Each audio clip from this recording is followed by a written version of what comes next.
मैंने अगला गुरु किसको बनाया? बोले मेरे चौथे गुरु का नाम है जल। क्या? जल।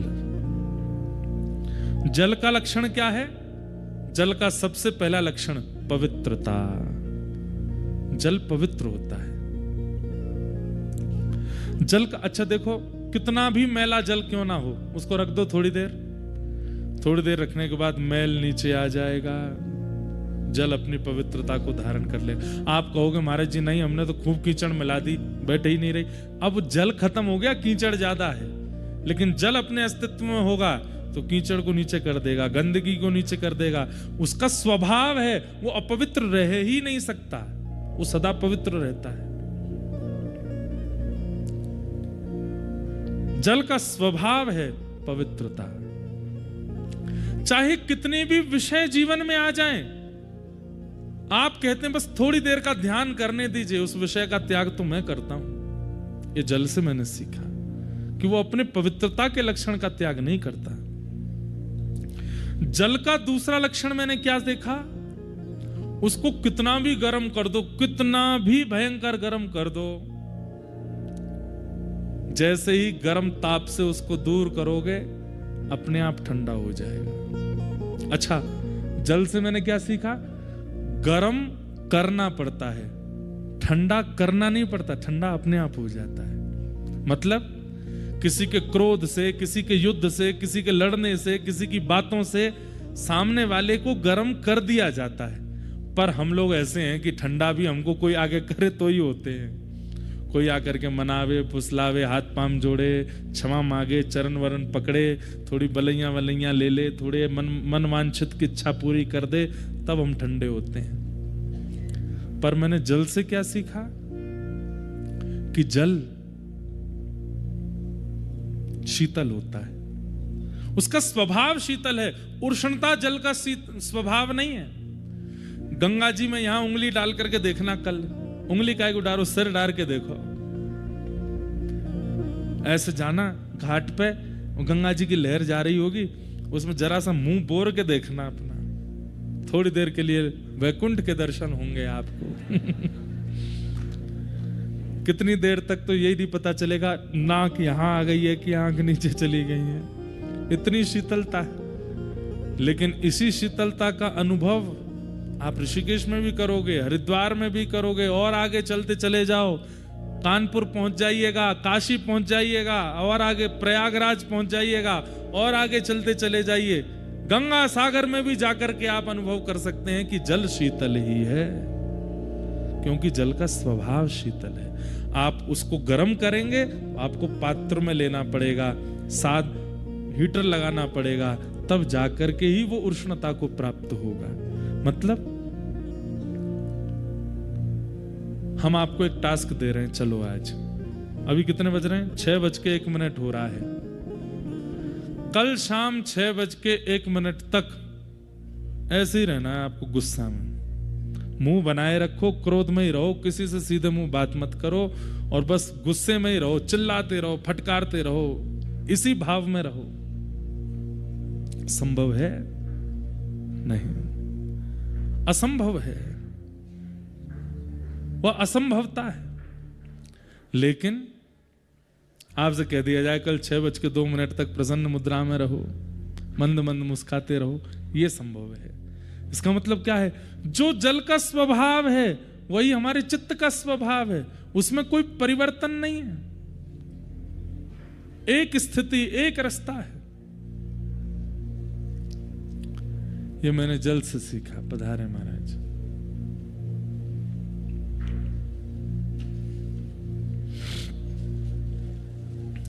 पवित्र, शीतल,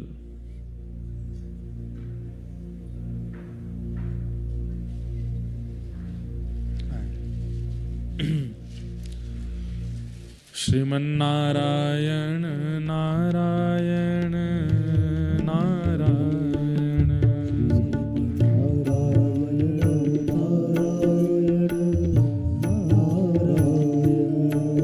श्रीमन्नारायण नारायण नारायण,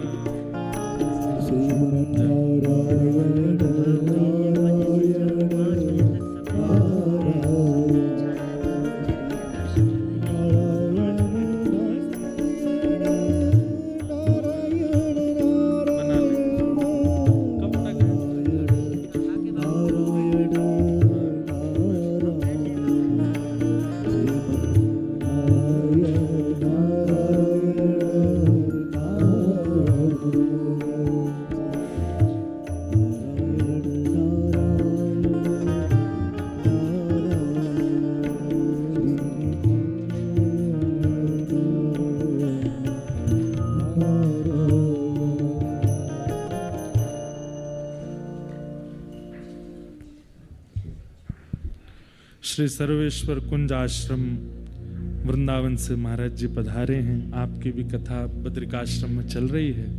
बहुत बहुत आपका अभिनंदन। तो जल से हमने क्या सीखा?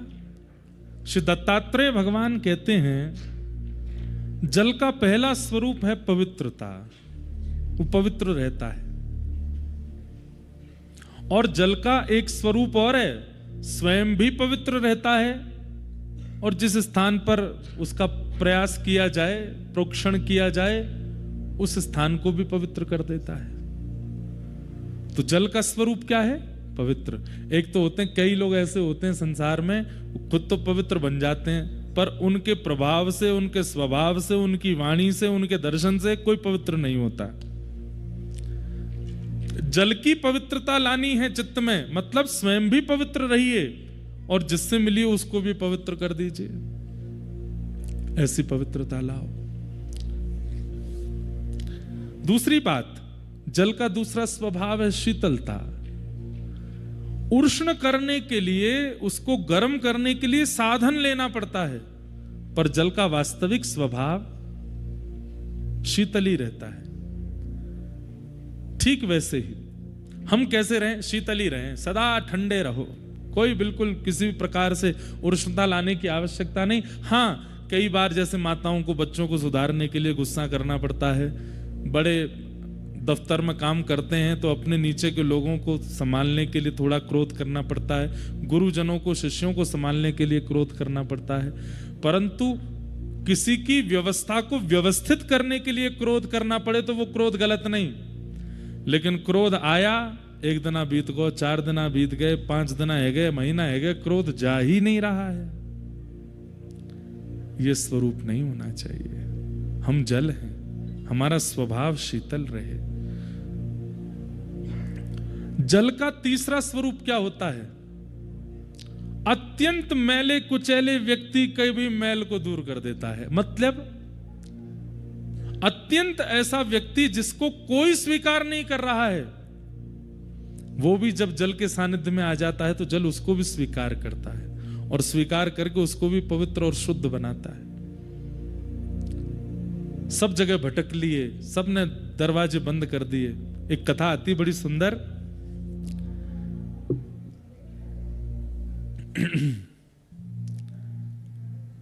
सब लोग इधर देखो, सुनो, जल की भांति बनो। तो जो सुनते जा रहे हो इंप्लीमेंट भी करते जाओ। अब बगल से हल्ला हो, इधर से हो, ऊपर से ठंडक पड़े, कुकड़ी मार दें, लेकिन महाराज अपने स्वभाव में ही रहना। सॉल लपेट लो, एक दूसरे की सॉल खींच लो, लेकिन अपनी स्थिति का त्याग मत करो। तो जिस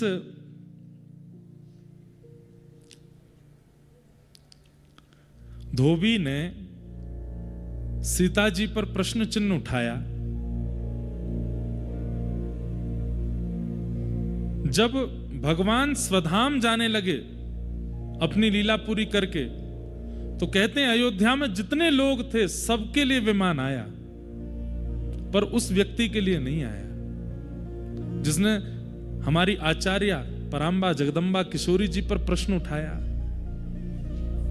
सबके लिए विमान आया, सब अपने अपने विमानों पर बैठ करके जाने लगे। तब राम जी ने अंत में कहा, पुष्पक विमान में राम जी और पूरा राम दरबार बैठा। राम जी ने हनुमान जी से कहा, हनुमान एक काम करो। बोले क्या?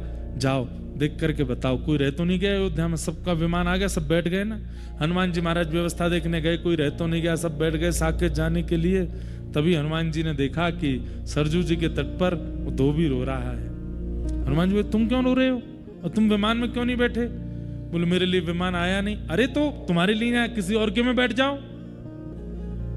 बोले मुझे कोई विमान बैठा नहीं रहा, और मैं किसी में बैठ भी जाता हूं तो विमान उड़ता नहीं है। विमान ही कहने लगता है कि ये अनधिकारी है, इसको उतारो पहले। हनुमान जी लेकर के उसको गए और ले जाकर के राम जी के सामने प्रस्तुत किया। राम जी बोले, अच्छा तुमको कोई विमान स्वीकार नहीं कर रहा? बोले नहीं। एक काम करो, तुम हमारे विमान में पुष्पक में बैठ जाओ, क्योंकि पुष्पक तो हमारी इच्छा से उड़ेगा, बैठो। राम जी ने उसको बैठा लिया। ये जल का स्वभाव, जिसको कोई स्वीकार ना करे उसको स्वीकार करना, ये जल का स्वभाव है। और केवल स्वीकार नहीं करना, उसको पवित्र बनाना, उसके मैल को दूर करना, ये जल का स्वभाव है। राम जी ने उसको अपने विमान में बैठाया, जैसे विमान उड़कर के सारे विमान वैकुंठ में साकेत धाम में प्रवेश करते जा रहे थे, अंत में जैसे ही पुष्पक विमान ने प्रवेश किया, वैकुंठ ने अपने द्वार बंद कर लिए। बोले नाथ, आपके विमान में छुप करके एक अनधिकारी बैठा है, पहले इसको निकालो। राम जी बोले तुम जानते हो हम कौन है? हम साकेत पति हैं, हम वैकुंठ पति हैं। हमारी इच्छा से साकेत का निर्माण हुआ है, हमारी इच्छा से सारा भूमंडल चलता है, हमारी इच्छा है कि हम उसको लेके जाएंगे, तुम कैसे द्वार बंद कर सकते हो? बोले महाराज क्षमा करें, पर साकेत के जो नियम हैं उन नियमों में आचार्य अवहेलना करने वाले को यह कभी नहीं प्राप्त हो सकता साकेत। और इसमें अगर स्वामी भी चाहेंगे तो भी साकेत उसको स्वीकार नहीं करेगा जो आचार्य अवहेलना करके आया है। आप इसको उतार दीजिए। तो वो दो भी रोने लगा, बोले राम जी आप मुझे उतारी दो। बोले सुनो, तुम एक काम करो, तुम साकेत में तो नहीं जा पाओगे, देखो तुमने गलती अपराध तो तुमने किया है, सीता जी पर प्रश्न चिन्ह उठाया तुमने, गलती तो है तुम्हारी। बोले जी तुम एक काम करो, हम इंद्र से बात करते हैं, तुम स्वर्ग में रह लो, स्वर्ग तो अच्छा है। ठीक है, भगवान ने इंद्र को बोला इंद्र इसको लेकर के जाओ। इंद्र ने अपना मुकुट उतार करके राम जी के चरणों में धर दिया। बोले अभी इस्तीफा देता हूं, इसको नहीं लेके जाऊंगा। आचार्य अवहेलना करने वाले को अगर स्वर्ग ले जाना पड़ेगा तो मैं अपने आचार्य, अपनी इंद्र पदवी से इस्तीफा दे दूंगा। बोले भाई मैं कह रहा हूं, मेरी आज्ञा नहीं मानो, आप चाहे जो कहिए सब करेंगे हम, पर हमारी सिया जी पर प्रश्न चिन्ह उठाने वाला, लक्ष्मी जी पर उंगली उठाने वाला, इसको स्वर्ग में स्थान दूंगा मैं। वो आदमी बोला मुझे छोड़ दीजिए राम जी, अब क्या? नहीं नहीं रुको, हम रुको, कोई बात, हम शिव जी से बात करते हैं, भूत प्रेत हैं वहां पे, वहां तो रह लोगे, हम शंकर जी से कह देंगे तुमको बढ़िया व्यवस्था दे देंगे, शिव लोग चले जाओ। शिव जी बोले मेरा त्रिशूल तैयार है, भेजो इसको, खंड खंड कर दूंगा इसके, लेकिन इसको शिवलोक में नहीं रहने दूंगा।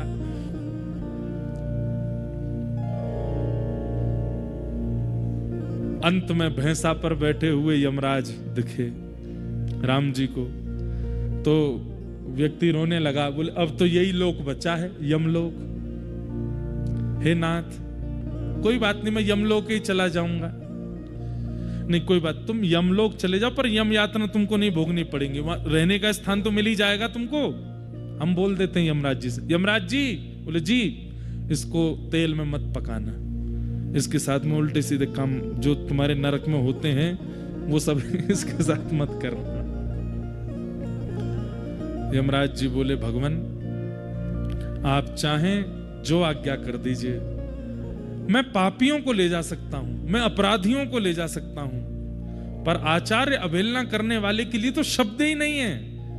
ये पापी भी नहीं है, ये दुष्ट भी नहीं है, ये राक्षस भी नहीं है, ये उनसे भी गया गुजरा है। सोच लीजिए जब प्रेत लोक में इसको स्थान नहीं मिल रहा तो फिर यमलोक में कैसे मिल जाएगा? मैं इसको नहीं ले जा सकता। सोचिए, आचार्य अवहेलना करने वाले के लिए साकेत लोक से लेकर के यमलोक तक के द्वार बंद हो गए। अरे प्रेत योनि में भी स्थान नहीं मिल रहा है, मतलब प्रेत भी उससे पवित्र हैं जो आचार्यों की अवहेलना करता है। अब वो रोने लगा, मैं कहां जाऊं? राम जी को उस पर इतनी दया आ गई। राम जी बोले रुक। बोले क्या? मैं दूसरा साकेत धाम बनाता हूं, उसमें मैं और तू दोनों रहेंगे। और राम जी ने अपनी भृगुटी टेढ़ी की, एक और साकेत धाम बना दिया। और जैसे ही उसमें ले जा करके रहने लगे, सब देवी देवता प्रकट हो गए। बोले नाथ ऐसा नहीं, नहीं तुम लोग जाओ, चलो यमराज जी तुम यमलोक ही संभालो, शिवलोक ही संभालो, तुम इंद्रलोक ही संभालो, और साकेत रह तू प्रसन्न, मैं नहीं रहूंगा आप तेरे पास। अरे मेरी आज्ञा नहीं मान रहे हो? राम जी को क्रोध आ गया, मैं कह रहा हूं इसको स्वीकार करो, तो क्यों नहीं कर रहे हो? बोले भगवान आप जिद कर रहे हो कि स्वीकार करो, स्वीकार करो, स्वीकार करो, आपने एक बार भी ये क्यों नहीं पूछा कि ऐसा ये क्या करे जिससे इसका पाप नष्ट हो? संसार में हर पाप को दूर करने का एक समाधान है। बोले बताओ क्या करे ये? बोले अगर आचार्य हमारी सीता जी अगर इसको क्षमा कर देंगी तो इसका अपराध मुक्त हो जाएगा, हम इसको स्वीकार कर लेंगे। तब सिया जी को बुलाया, वो तो राम जी से भी ज्यादा करुणामयी है। सीता जी ने उसको बालक मान के सिर पर हाथ फेरा, हृदय से लगाया और कहा ये तो मेरा वत्स है, मैं इसे क्षमा करती हूँ। जैसे क्षमा किया अब तो होड़ लगी। इंद्र कह रहे मैं लेके जाऊंगा, यमराज कह रहे नहीं नहीं मेरे पास आएगा, मैंने कह दी तेल में नहीं पकाऊंगा तुझे। शिव जी बोले बेटा भूत प्रेत तेरी रखवाली करेंगे, चल तू शिव लोग चल दे। साकेत बोले ये तो यहाँ रहेंगे। अब सब उनको मांगने लगे। इससे दो बातें प्रकट हुई। पहली बात कि राम जी कितने शीतल स्वभाव के हैं। जल का स्वभाव क्या है? जिसको कोई स्वीकार नहीं करता उसको जल स्वीकार करके पवित्र कर देता है। ठाकुर जी ऐसे ही हैं। बंधुओं, मंदिर में जाने से पहले एक बार अपने आप से पूछिए, क्या हमने ऐसे कर्म किए हैं कि हम बद्रीनाथ भगवान को इस शरीर से देखें? क्या हमने अपने जीवन में बहुत पवित्रता का ध्यान रखा है जो हमको गर्भगृह के बाहर बैठा करके हमसे पूजा कराई जाए? हम उस लायक भी नहीं है कि हम बद्रीनाथ भगवान के सामने खड़े हो सकें, लेकिन फिर भी हम खड़े होते हैं, देखते हैं, दर्शन करते हैं, प्रसाद पाते हैं। क्यों? क्योंकि वो हमारे अवगुण नहीं देखते। उनका स्वभाव जल के जैसा है। सूरदास जी कहते हैं हरि जी मोरे अवगुण चित ना धरो, हरि जी मोरे अवगुण चित ना धरो, हे हरि जी मोरे अवगुण चित ना धरो, हरि जी मोरे अवगुण चित ना धरो, समदर्शी प्रभु नाम तिहारो, समदर्शी प्रभु नाम। हम आपको सूत्र बता रहे हैं सर्दी से बचने का। एक तो ताली बजाओ, दूसरा ऊंचे स्वर में गाओ। महाराज बिल्कुल ने को उजाड़ो नहीं लगेगा, हमें पता है बहुत सर्दी है, लेकिन आप लोग भाव से गाओ। हरि जी मोरे अवगुण चित ना धरो, हरि जी मोरे अवगुण चित ना धरो, हे हरि जी मोरे अवगुण चित ना धरो, हरि जी मोरे अवगुण चित ना धरो, समदर्शी हरि नाम तिहारो, समदर्शी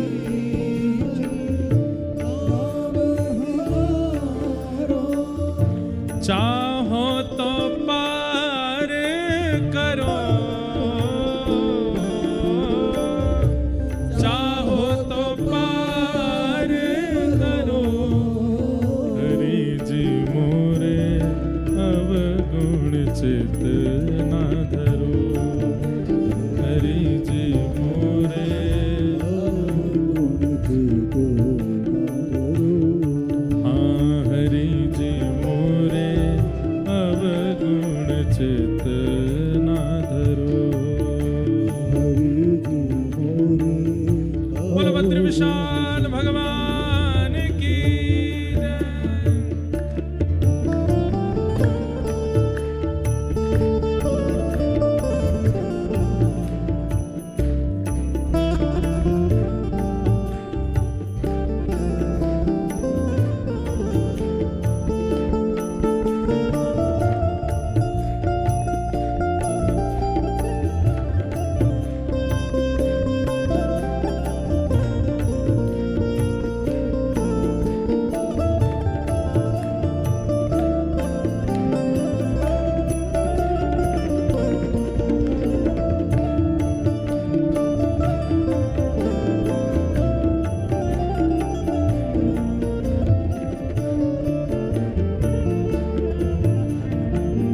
एक नदिया एक नाल कहावत, एक नदिया एक नाल कहावत, एक नदिया एक नाल कहावत, एक नदिया एक नाल कहावत।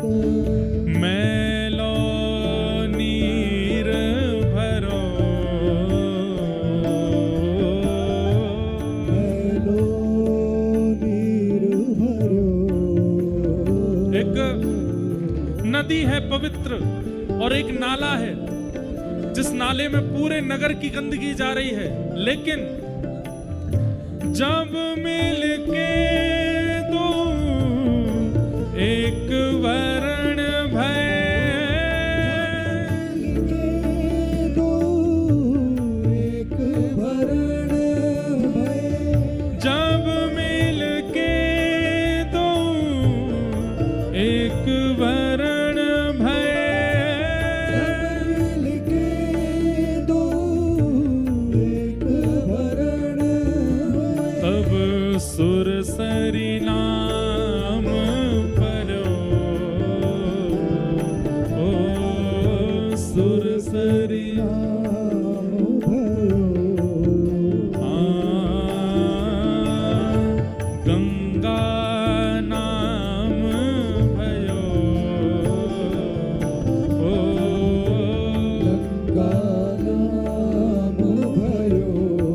हे हरि जी मोरे अवगुण चेतना धरो, हरि जी मोरे अवगुण चेतना धरो, हे हरि जी मोरे अवगुण चेतना धरो। हरि जी मोरे अवगुण चेतना धरो। जब नाली नदी में मिल जाती है उसके बाद भी वो नाला नहीं कहलाता है, वो गंगा ही कहलाती है, सुरसरी कहलाती है। हे नाथ, हम तो नाली के समान हैं और आप परम पवित्र, जिनके चरणों से गंगा प्रकट होती है, आप तो वो हैं। हम आपके सन्मुख आते हैं, उसके बाद भी हम मैले क्यों कहलाए जा रहे हैं? आपके दर्शन हो जाने के बाद, आप में मिल जाने के बाद तो हम भी पवित्र हो जाने चाहिए। नाथ, मेरे अवगुण मत देखिए प्रभु। ये ठाकुर जी तो अवगुण देखते ही नहीं है। ठाकुर जी अवगुण देखते तो बद्रीनाथ आने की क्षमता हमारी नहीं है। ठाकुर जी अवगुण नहीं देखते, पर हमारा तो काम है प्रार्थना करना। सूरदास जी कह रहे हैं, एक माया एक ब्रह्म कहावत, एक माया एक ब्रह्म कहावत, ओ एक माया एक ब्रह्म कहावत, एक माया एक ब्रह्म कहावत। हे सूर श्याम झगरो, ओ सूर श्याम झगरो, हे अब की बेर मोहे पार उतारो, मोहे पार उतारो। अब की बेर मोहे पार उतारो, अब की बेर मोहे पार उतारो। नहीं पन जात तरो,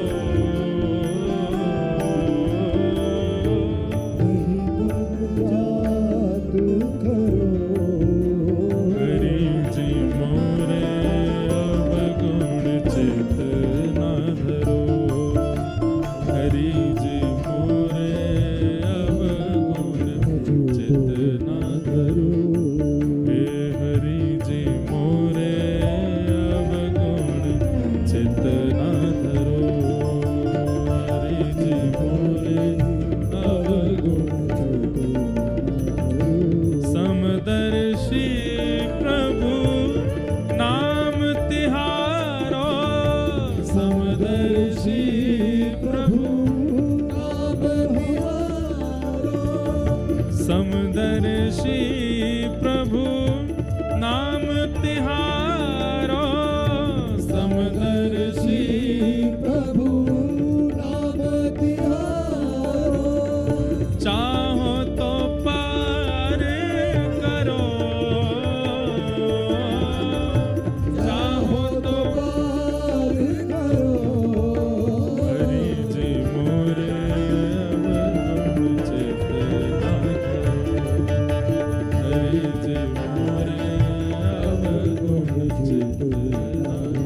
ये स्वभाव है कि वो अयोग्यों को भी स्वीकार करके उनके मैल को दूर करता है। अच्छा, ठाकुर जी को ये बात बतानी आवश्यकता नहीं है कि आप हमारे अवगुणों को स्वीकार कर लो नाथ, हमें सीखने की आवश्यकता है। देखो बंधुओं, एक बात बोलें, बहुत ध्यान से सुनिएगा। कोई भी इंसान संसार में बुरा नहीं होता। जैसे हरा और नीला रंग बुरे नहीं होते, पर दोनों एक साथ अच्छे नहीं लगते। ऐसे ही कोई व्यक्ति हरा है, कोई व्यक्ति नीला है। अब उन दोनों को आप संग बैठा दोगे तो दोनों में बनेगी नहीं। हरे को लगेगा नीला खराब है, नीले को लगेगा हरा खराब है, पर वास्तविकता यह है कि दोनों ही अच्छे हैं, पर दोनों का सामंजस्य अच्छा नहीं है। संसार में बुरा कोई नहीं है, पर वो व्यक्ति कब किस स्थान पर है उससे उसकी योग्यता प्रकट होती है। तो जल को मैंने अपना गुरु बनाया। जल के 3 लक्षण क्या क्या हैं? पहला लक्षण पवित्रता, जल का दूसरा लक्षण शीतलता, जल का तीसरा लक्षण अयोग्य को स्वीकार करके उसके मैल को दूर करना। और जल का एक लक्षण और होता है, व्यक्ति अन्न के बिना रह सकता है पर जल के बिना नहीं रह सकता। आप सही बता रहे हैं, 10 दिन अन्न मत खाओ, पानी पानी पीते रहो, मृत्यु नहीं होगी। लेकिन जल का परित्याग कर दिया तो मृत्यु निश्चित है। कहने का अभिप्राय, अपनी योग्यता इतनी व्यवस्थित कर लीजिए कि आपका ज्ञान, आपका भाव, आपकी भक्ति सामने वाले को ऐसे प्रिय लगने लगे जैसे किसी के प्राण। आप नहीं तो प्राण निकलने की स्थिति हो जाए। जल का स्वभाव क्या है? प्राण धारण करता है, प्राणों की रक्षा करता है। बंधुओं, कोई भटक रहा है तो ये भी तो उसके प्राण जा रहे हैं। ऐसे भटके हुए के भी प्राणों की उसको संभालना, वो भी तो प्राण रक्षा है। स्वामी विवेकानंद ने कितनों के प्राणों की रक्षा की केवल अपने वचनामृत से, अपनी कथा से। ये जल का स्वभाव है, वो प्राणों की रक्षा करता है। अपने गुण, अपने व्यवहार, अपनी बुद्धि, अपने विवेक, अपने शब्दों से ऐसा प्रभाव डालिए कि कोई प्राण त्यागने की स्थिति में हो, आपकी वाणी से उसके प्राणों की रक्षा हो। कोई बिगड़ गया हो, व्यसनी हो गया हो, कुमार्गी हो गया हो, पर आपकी उपस्थिति से वो उन सब का त्याग कर दे। ये भी तो प्राणों की रक्षा है। ये मैंने जल से सीखा।